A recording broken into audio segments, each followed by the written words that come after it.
Namanggoma dukoni dangadong iya dukon holong mi Tuhan namarmu. Tolong kalian buat dulu database dari Naposobulung kita HKBP Teladan. Jadi menurut saya kalau jumlah kakak melalui database yang ada sekarang, jumlah kita itu ada sekitar 1.400 kakak. Nah, 1.400 kakak itulah dulu data yang masih semula gitu, tapi itu kan masih tahap penyempurnaan. Atau kita katakanlah dulu 1.000 kakak. Kalau 1.000 kakak HKBP Teladan, kita buang 50%. Kita buang 50% berarti kita hitung 500 kakak. Kalau 500 kakak kita nyatakan dari yang 500 kakak itu memiliki 2 Naposobulung setiap rumah. Ini penafsiran kasar loh. Kalau 2 Naposobulung per kakak kali 500 kakak, berarti Naposobulung di HKBP Teladan itu ada 1.000.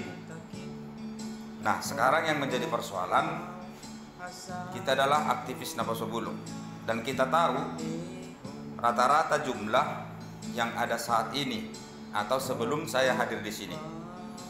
Kita bisa kalkulasikan kira-kira berapa orangkah yang memiliki keterikatan waktu dalam hal keterlibatannya di Naposobulung, termasuk kegiatan KOR dan yang lain-lain yang hadir di HKBP Teladan itu. Jadi kalau kita tadi menyimpulkan ada 1.000 orang, itu 20% nggak ada.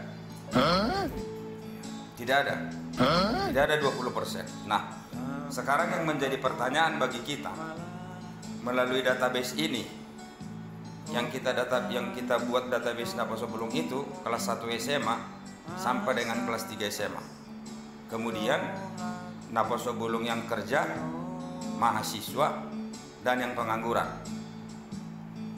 Jadi 2 item dia. Nah, sekarang kalau ada database itu sama kita, keuntungan yang pertama, kita tahu jumlah Naposobulung.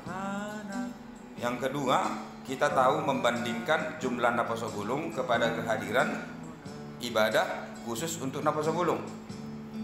Yang ketiga, kalau kita tahu database Naposobulung ini, kita bisa pertanggungjawabkan keberadaan Naposobulung ke setiap orang tua, bahwa memang Naposobulung itu ada di rumahnya. Yang keempat, kalau ada database ini, kita bisa menjalin kerjasama atas bukti yang ada sama kita terhadap orang tuanya. Setelah kita melihat apakah memang anaknya ini memberikan perhatian kepada gereja atau tidak. Yang kelima, apa yang boleh kita pikirkan setelah database ini ada? Kita bisa membuat keberadaan Naposobulung ini sesuai dengan kondisi masing-masing. Kita bisa pilih. Kalau dalam kondisi pelajar, ya kita tahu pelajar. Mahasiswa kita tahu. Yang kemudian yang menganggur kita tahu. Bukan hanya sampai di situ. Kita memungkinkan tahu apa yang boleh kita berdayakan dari dia. Bisa saja dia punya talenta tertentu, bisa saja dalam hal perbengkelan, bisa saja dalam hal mengemudi, atau bisa saja dalam hal jualan online atau apalah gitu kan.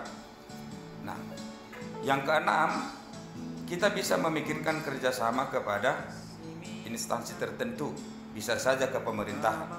Contoh,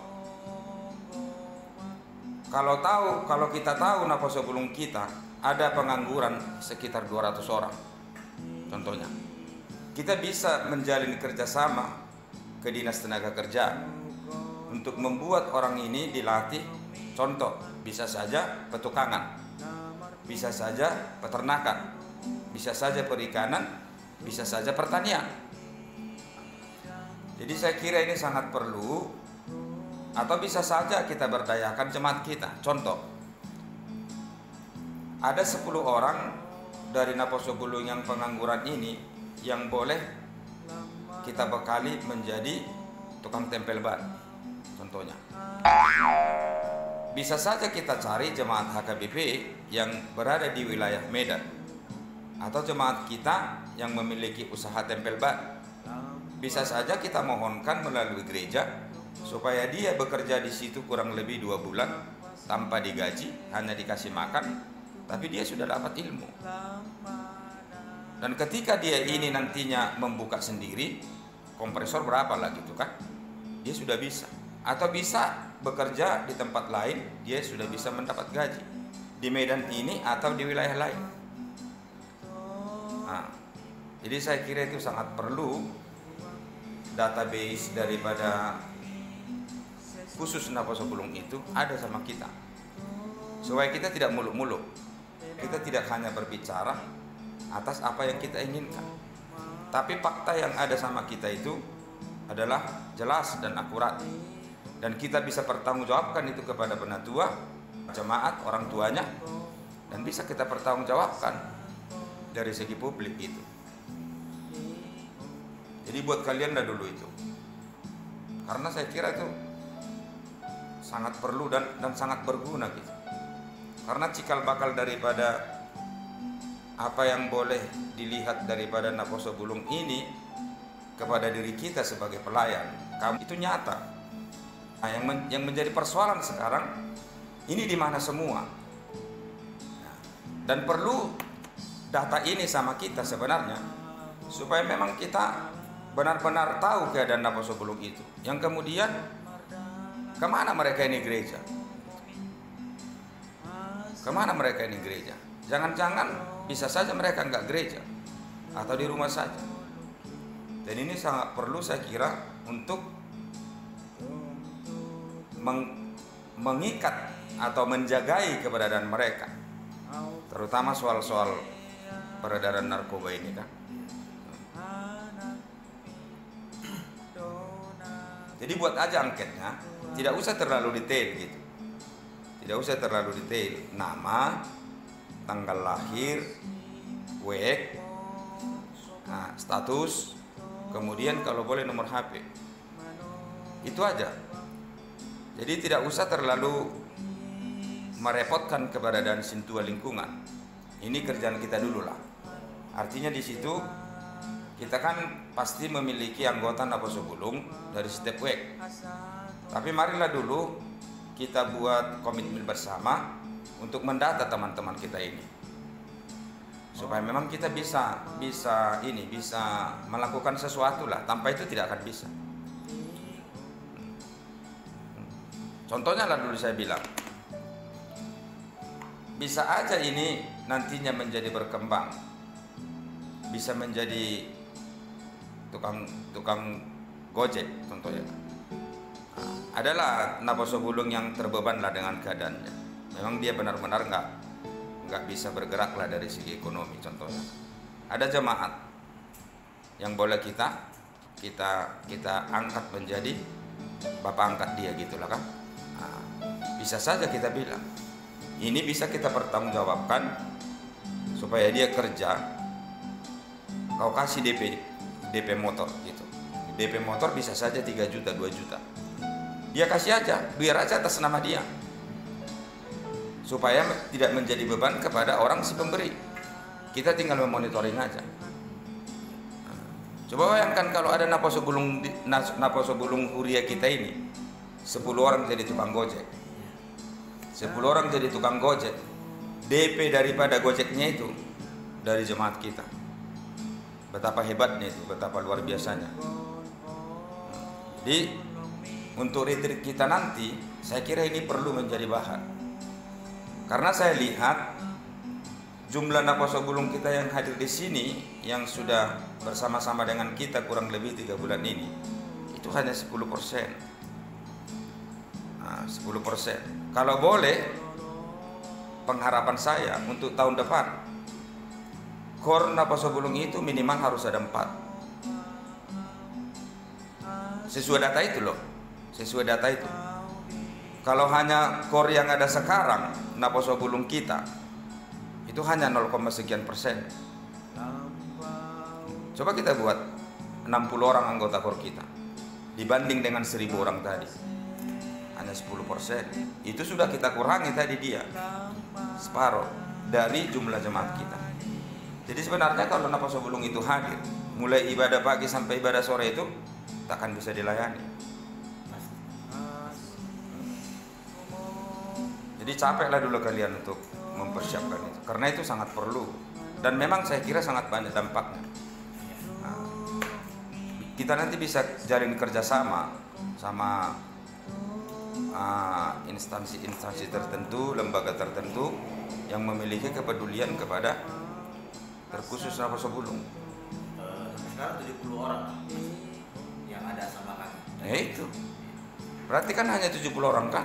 Iya, itu yang istilahnya masih nampak, yang masih sering kami. Istilahnya yang pilot lah, 70 orang kan. Tapi yang menjadi persoalan kan di mana semua ini. Ini kan sangat memprihatinkan itu kemarin itu. Memang dia sih udah lajang tua. Dia ditangkap polisi. Lalu diadili, vonis di penjara. Mati di penjara. Kasusnya kasus narkoba. Nah, lalu kemarin saya ditelepon mau dikebumikan langsung dari rumah sakit. Orang tuanya nggak ada lagi. Nah, kedua orang tuanya nggak ada lagi, langsung dibawa ke Patumbak. Lalu kita melayani ibadah penguburannya di Patumbak.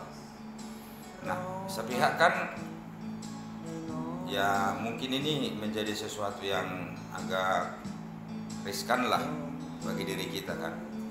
Karena kita mungkin hanya melihat kasusnya saja. Kita melihat diri dia itu adalah sebagai pribadi yang melakukan kejahatan, terlibat dengan kasus narkoba, lalu dia dipenjara, meninggal dari penjara, dikubur. Nah, mungkin di benak kita ini harus kena hukum siasat gereja. Tapi gereja juga kan harus menyadari dirinya. Apa yang sudah dilakukan gereja kepada khususnya Naposobulung kita yang seperti ini, itu yang perlu kita tahu.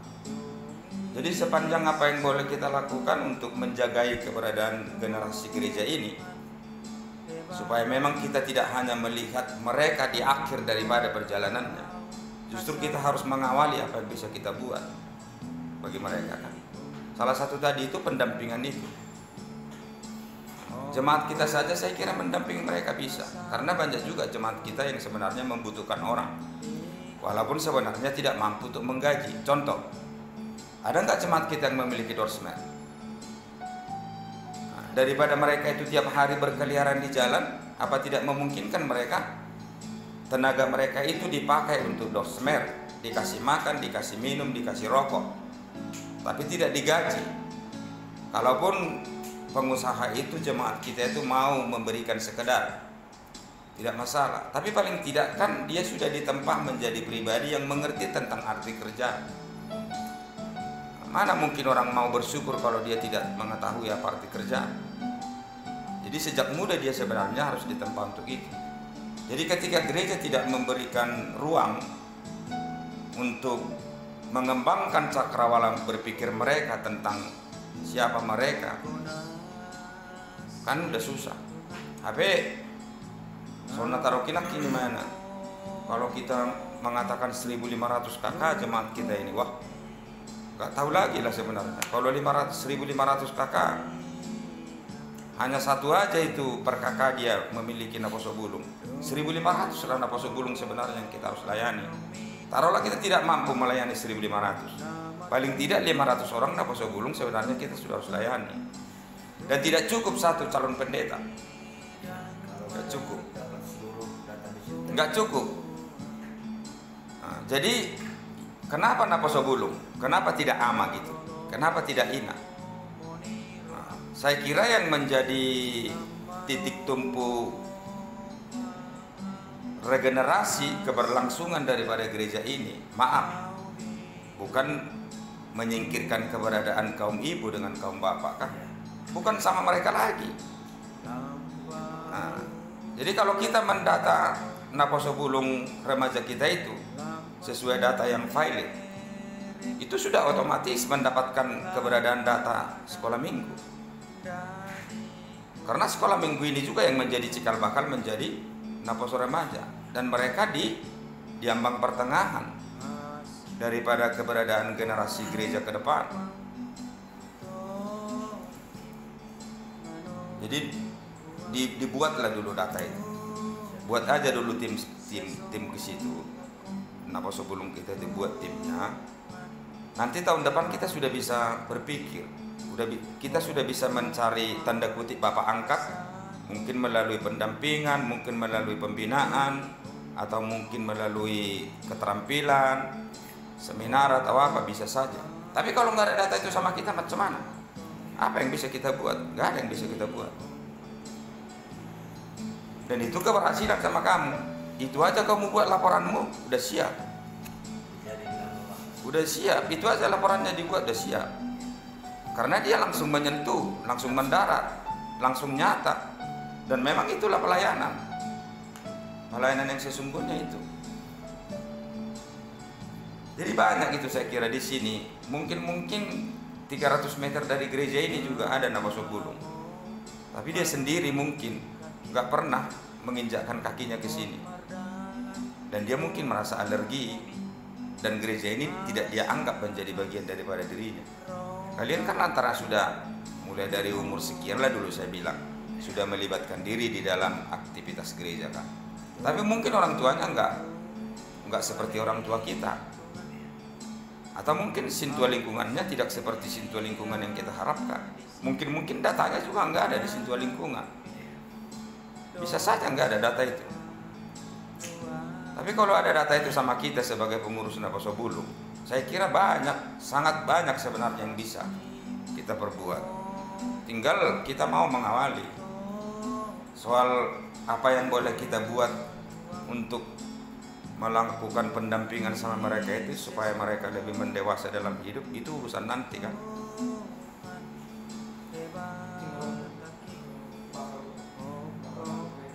Bakola ni majuda selama esok kola ni majuda tadi ho ngehebeti. Soal eksekusinya nanti bisa calon pendeta yang lain kan, bisa saja. Kalau data aja ada sama dia, yang pengangguran di WEG ini ada 10 orang.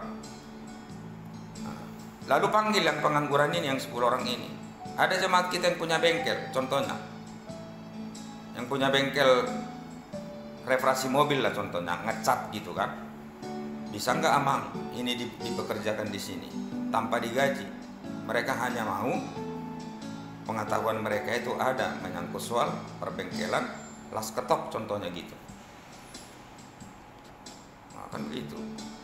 Tugas kita ngapain? Memotivasi mereka dalam hal mengerti apa arti kerja yang sesungguhnya.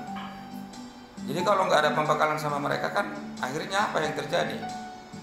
Yang jelas mereka akan mengambil jalan pintas. Apalagi pendampingan orang tuanya nggak sempurna untuk dia, mencuri lah jadinya. Nah, simba di hutan mana ko nama tong, jambrek nama.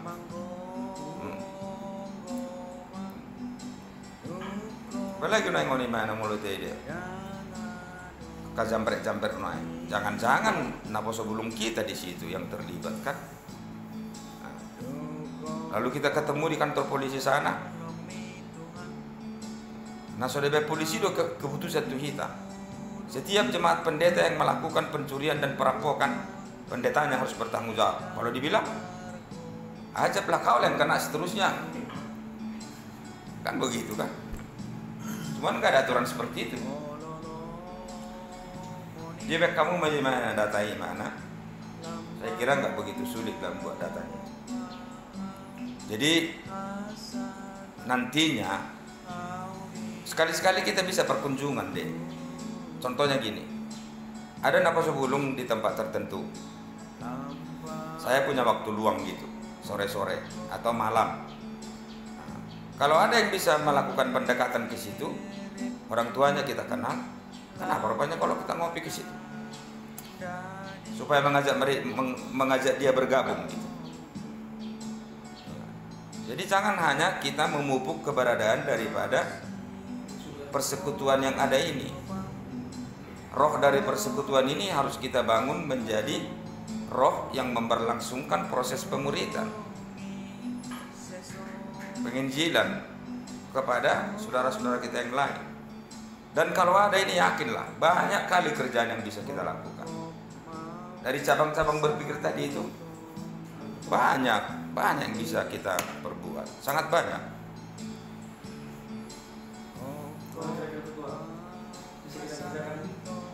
Bisa aman. Itulah Bapak kan kalau mau juga sebenarnya sih nggak harus flashback lagi sih, kami yang sebelum fokusnya ke Bapak. Di tahun 2014 ramainya itu nama sebelum. Salah satunya karena dikasih nyawa dana sebelum itu untuk membacakan warta di tiap hari Minggu, apalagi dana sebelum. Jadi begitu mewartakan apa yang sudah dibuat gereja, ada penambahan. Misalnya salah satu contohnya, kita nanti jam 6 sore akan mengadakan pertemuan seluruh nakoso bulung yang ada di sana. Ada penambahan untuk mengajak membuat panitia apapun itu Bapak. Dan itu terjadi memang. Dan kemarin di perayaan 2014 itu ada sekitar 130 nakoso bulung yang mengikutinya. Selepas masa Amang Kampung Bulun, maksudnya Amang yang berbeda lalu, itu udah ditiadakan sama kami Bapak wadah untuk membaca diktik. Jadi tidak ada komunikasi antar pengurus dengan ibadah Naposo Bulun, teman-teman Naposo Bulun yang berada di penelitian 830. Disitulah mulai kami kayak apa ya, gimana sih komunikasi. Jemput bola sudah pernah kami lakukan Bapak ke tiap-tiap week. Dari situ ya udahlah, kalau memang tidak ada mendukung, kita tarik satu-satu, jumpa yang kita kenal, tarik. Jadi seperti itulah kemarin permainannya Bapak. Jadi kalau saat ini ya puji Tuhan Bapak bakal berkeras lah kami, ataupun lebih aktif lagi kami melakukan action tadi Bapak. Iya, jadi kan sekarang kan itu menyangkut soal tanda kutip harga diri kan, satu. Yang kedua itu menyangkut soal pengakuan. Yang ketiga itu juga menyangkut soal kewibawaan lah. Artinya di situ yang awalnya kalian itu dilibatkan kepada proses keberlangsungan ibadah, terutama soal pembacaan warta, tapi itu tidak ada lagi. Nah, itu bisa saja dibicarakan kemudian. Itu yang pertama. Yang kedua, saya kira itu kan merupakan sesuatu gerakan semu untuk menyatakan bahwa keberadaan Naposo Bulung itu ada. Ini kami loh, kami itu terlibat dalam ibadah, dan kami itu juga bagian daripada proses dalam hal memberlangsungkan ibadah itu sendiri. Kami ini ikut membaca warta. Saya kira itu kan terlalu semu. Dan kalau kita biarkan yang mendasari Naposo Bulung kita itu menjadi hadir, menjadi bagian daripada gereja, itu terlalu dangkal. Adalah saya kira sangat perlu kalau database ini ada. Kalau kamu tadi mengatakan perkataanmu dengan mengakhiri kata action, justru action ini saya kira yang bisa mengundang mereka.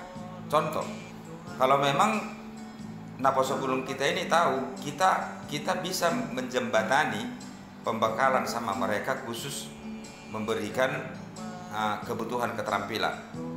Salah satu contoh tadi itu keterampilan dalam hal tempel ban, contohnya gitu. Mereka tahu ada 10 orang Naposo Bulung yang kita utus kepada jemaat kita yang memiliki usaha seperti ini. Pasti yang lain juga mengikut. Dan dia pasti mementingkan apa yang sedang dia butuhkan. Contohnya, dia bisa saja tidak punya keinginan lah dalam hal bongkar pasang ban gitu atau tempel ban. Tapi ada mungkin di pihak lain dia berkeinginan untuk membidangi soal las gitu. Nah, las karbet, las listrik, las stainless bisa saja. Ada kok jemaat kita di sini yang punya las di Jalan Mahkamah sana. Bisa saja kita kirim ke sana contohnya 2 orang. Hanya makannya aja inang dikasih. Atau mungkin uang rokoknya dikasih gitu kan. Tapi paling tidak mereka ini kita bekali dulu. Jangan kita kirim orang kerja di tempat lain mencuri pula, kan gitu kan? Atau bisa saja menyelewengkan apa yang menjadi fasilitas yang dia dapatkan di bengkel itu. Jadi adalah sangat perlu mereka kita bekali dulu. Kalau ada jemaat kita atau mungkin jemaat gereja lain gitu yang memiliki usaha las seperti ini, bisa saja dibagi, bisa saja jemaat Seputi sana dibagi ke sana. Kita tinggal buat rekomendasi dari resort atau dari Huria, bisa. Setelah 3 bulan mereka di sana menerima pembekalan keterampilan soal las mengelas, ya udah. Kalau dia mau berangkat ke Batam sana, kalau dia mau berangkat ke Jakarta sana, atau membuka usaha sendiri, atau mungkin bisa saja dia bermohon ke gereja, tolonglah man, aku perlu modal, saya mau buka sendiri, 5 juta yang perlu contohnya. Ya udah, kita cari 5 juta. Yang menjadi persoalan kan banyak orang sekarang hanya minta modal, tapi keterampilan dia tidak bisa dipertanggungjawabkan. Ini kan sama aja yang memberikan bangkai kepada buaya itu jadinya kan. Jadi yang perlu saya kira dia ya soal keterlibatan Naposo Bulung dalam hal ibadah itu tadi, itu bisa ditinjau ulang supaya memang keberadaan jam 8.30 itu benar-benar itu menjadi tanda kutip milik Naposo Bulung. Dan memang seperti penawaran daripada situa kita pada waktu sermon hari Jumat kemarin, tolonglah mang diwartakan kepada warga jemaat kita supaya memang jam 8.30 itu jangan ada orang tua yang beribadah. Nggak boleh dong, nggak bisa juga, nggak fair juga itu. Kalau kita katakan nggak bisa orang tua ibadah jam 8.30, nggak bisa juga. Ya. Tapi memang kalau orang tua juga melihat keberadaan Naposo Bulung itu ibadah jam 8.30 itu mendominasi, ya secara tidak langsung juga mereka akan mundur dan mereka akan mengambil jam yang lain untuk memberlangsungkan ibadah mereka kan gitu.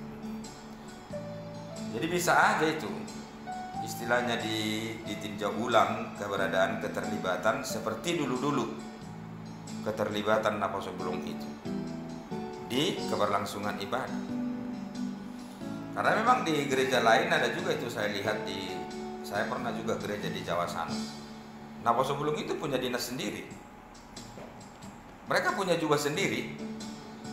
Tapi memang jubahnya itu enggak seperti jubah majelis lah, tidak seperti jubah sintua kan. Mereka punya dinas sendiri. Ya mereka ikut serta itu mengumpulkan persembahan. Tapi memang tidak dicampur dalam artian dalam jam-jam tertentu itu aja Naposo Bulung itu menjadi petugas pengumpulan persembahan. Itu. Jadi perlu juga itu dipelajari dan bagaimana itu ditinjau dari segi pemahaman tohonan di HKBP itu. Jemaat kita yang terlibat di bagian kontraktor itu berapa orang? Pemborong gitu. Coba bayangkan itu. Kenapa kita tidak memakai Naposo Bulung kita?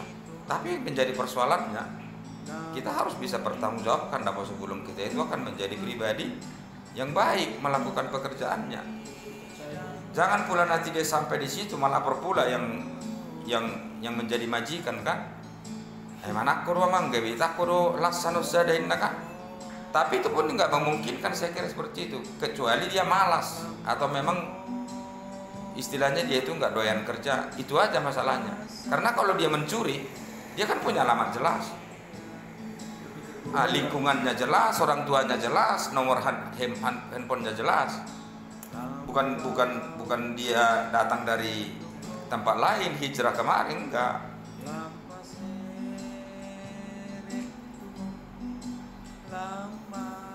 Tapi kita kapan terakhir pengumpulan database itu Bapak? Enggak usah pakai target, yang penting dulu dia diawali aja dulu dia kerja gitu. Karena ini nanti menjadi salah satu tema pembicaraan lah, walaupun itu memang ya bisa saja itu dari pembicaraan yang berupa ragam sari lah gitu kan di retreat kita. Ini loh data kita. Nah, jadi kita berkaca dengan data itu. Masa cuman kita Naposo Bulung? Kan itu, kita berkaca kepada diri kita sendiri. Yang kedua, kalau kita mengatakan diri kita Naposo Bulung, apa kita terlalu bangga menjadi Naposo Bulung? Sementara dengan jumlah atau persentase keberadaan Naposo Bulung kita dibanding dengan kita adalah sungguh sangat jauh, masih berkeliaran di luar.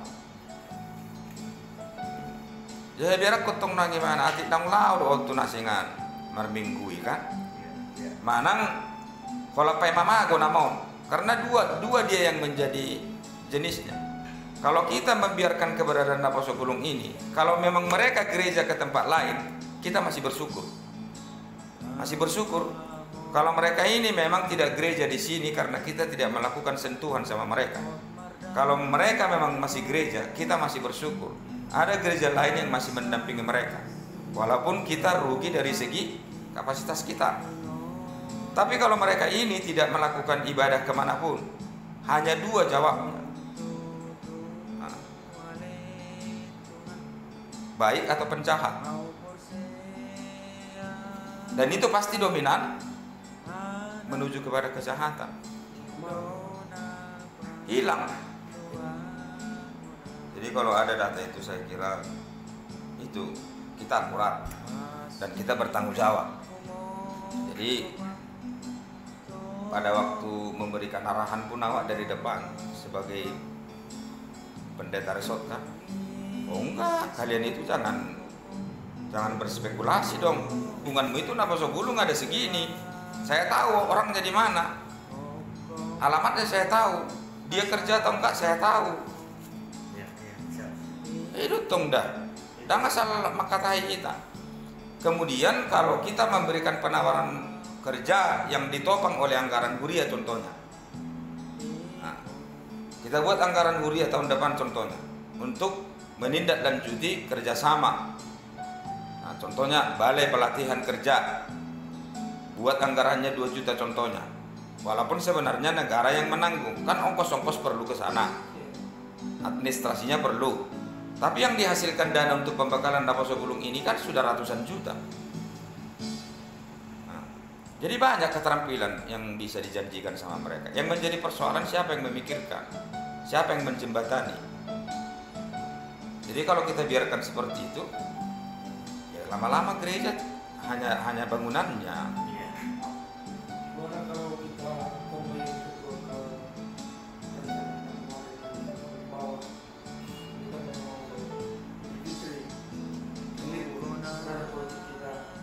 mau bersama. Iya, jadi itu makanya saya bilang kadang-kadang kan dalam hal membicarakan sesuatu yang penting ini itu tidak selamanya didapatkan dari seminar, dari simposium, enggak, dari hal-hal yang sangat sederhana yang ketika kita perkenankan diri kita membicarakan keberadaan kita dengan santai, terkadang di situ kita menemukan sesuatu yang sangat berharga kan. Ya pergi aja ke percut sana, kita main-main, jalan-jalan. Kita coba dulu membicarakan persoalan kita. Jangan hanya membicarakan apa yang belum kelihatan di depan sana. Biasanya kita seperti itu. Membicarakan Clinton kita luar biasa kan, termasuk sama Presiden Amerika Serikat. Tapi ladangnya sendiri dia tidak tahu keadaannya bagaimana. Kondisi dia sendiri tidak pernah dia bicarakan, tidak pernah dia pergumulkan.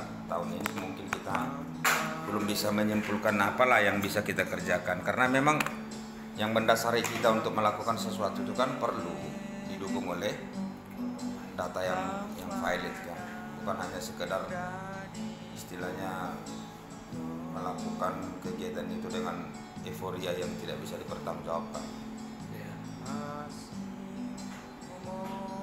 Jadi kalau semua gereja bisa melakukan seperti itu kan, artinya Naposo Bulung itu tidak akan pernah hilang.